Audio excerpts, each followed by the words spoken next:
Out past the orbit of the planets, there is a giant invisible shield that helps make life possible here on Earth. This is the heliosphere.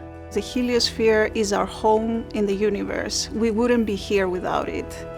Our solar system is surrounded by a protective bubble that is created by the solar wind, a constant stream of particles that is being released by the sun's atmosphere and is blowing constantly outwards and protects us from harsh galactic radiation. The heliosphere is always around us, but it's constantly changing.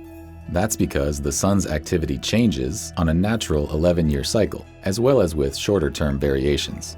As the solar wind fluctuates, the heliosphere responds. You can think of having a balloon and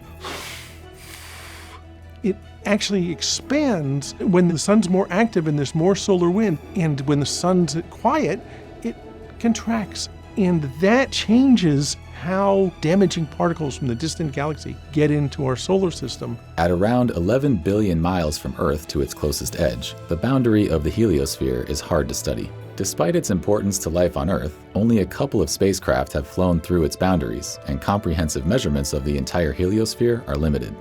But that's changing with NASA's Interstellar Mapping and Acceleration Probe mission, or IMAP.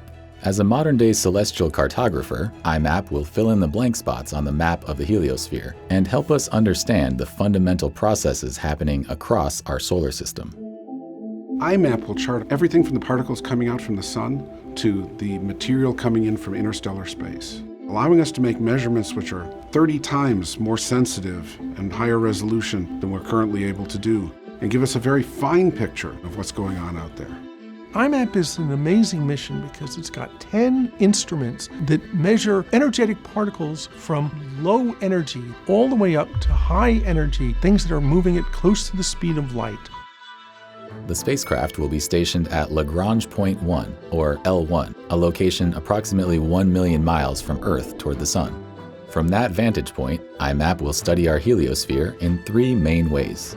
First, IMAP will map the boundary of the heliosphere using special atomic messengers known as energetic neutral atoms, or ENAs. These largely start as normal, electrically charged solar wind particles traveling out from the sun. Like all charged particles, these solar wind particles spiral around magnetic field lines in space, like a roller coaster on a track. Eventually, the particles reach the boundary of the heliosphere, where they crash into others from interstellar space. When they collide, they become neutral, meaning they no longer have an electrical charge, and transform into ENAs. As a result, the particles are no longer bound by magnetic fields. This allows them to move in straight lines. That energetic neutral atom, the ENA, is free of the magnetic field. It's not trapped anymore, so it's free to travel all the way back to Earth.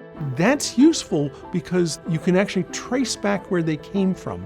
And that's not true of electrically charged particles. Energetic neutral atoms let us map out where these interactions are happening out at the edge of our solar system. IMAP will use this data to create maps of our dynamic heliosphere. Second, IMAP will measure tiny particles within the heliosphere, including some from interstellar dust, the leftovers of supernova explosions. Studying these interstellar particles will give us a better understanding of the material floating between stars and give clues about our solar system's infancy. We'll be able to capture about 200 of those particles in the first 2 years of the mission, which is many more particles than we have ever been able to measure before. Third, IMAP will measure the source of the heliosphere, the solar wind, in real time. High-energy particles from the sun can produce hazardous conditions for satellites and astronauts, as well as power grids and infrastructure on Earth. Measurements from IMAP will help us better prepare for dangerous solar particles and radiation that are headed toward our planet. IMAP patrols around a point about 30 to 40 minutes closer to the sun than the Earth is. And so as the solar wind comes out, it passes over the IMAP spacecraft and allows us to give advanced warning of what's going on before that affects the Earth. This information will be essential for the future of human exploration as astronauts venture beyond Earth to the Moon and Mars. IMAP's measurements will give scientists a more complete look at our home in space than ever before. The mission will help us learn not just about our heliosphere, but also about similar bubbles around other stars, called astrospheres, as we search for life across the universe. The heliosphere is the only astrosphere we can study up close, and in fact is the only habitable atmosphere we know of, so far anyway. So if we want to study other astrospheres and whether they have habitable exoplanets, we need to understand how our own home in the galaxy was created. What makes me most excited about IMAP is what we haven't even thought of yet, the new discoveries, the new inventions, the new material that will come out of the mission. IMAP is helping us unlock the unknown.